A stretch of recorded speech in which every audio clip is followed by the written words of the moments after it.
بسم الله الرحمن الرحيم هل أتى على الإنسان حين من الدهر لم يكن شيئا مذكورا إنا خلقنا الإنسان من نطفة أمشاج نبتليه فجعلناه سميعا بصيرا إنا هديناه السبيل إما شاكرا وإما كفورا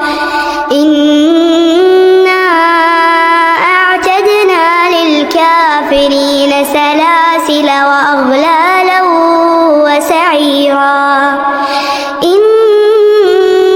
الأبرار يشربون من كأس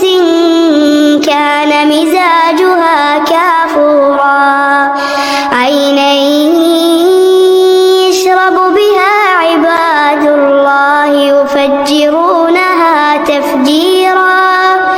يوفون بالنذر ويخافون يوما كان شره مستطيرا ويطعمون الطعام على حبه مسكينا ويتيما وأسيرا إنما نطعمكم لوجه الله لا نريد منكم جزاء ولا شكورا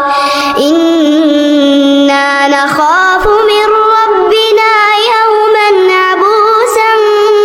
قمطريرا فوقاهم الله شر ذلك اليوم ولقاهم نضرة وسرورا وجزاهم بما صبروا جنة وحريرا متكئين فيها على الأرائك لا يرون فيها شمسا ولا زمهريرا ودانية عليهم ظلالها وذللت قطوفها تذليلا ويطاف عليهم بآنية من فضة وأكواب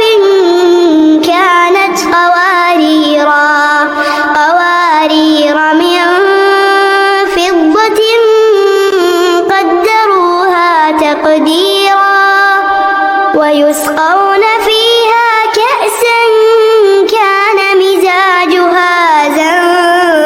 زنجبيلا عينا فيها تسمى سلسبيلا ويطوف عليهم ولدان مخلدون إذا رأيتهم حسبتهم لؤلؤا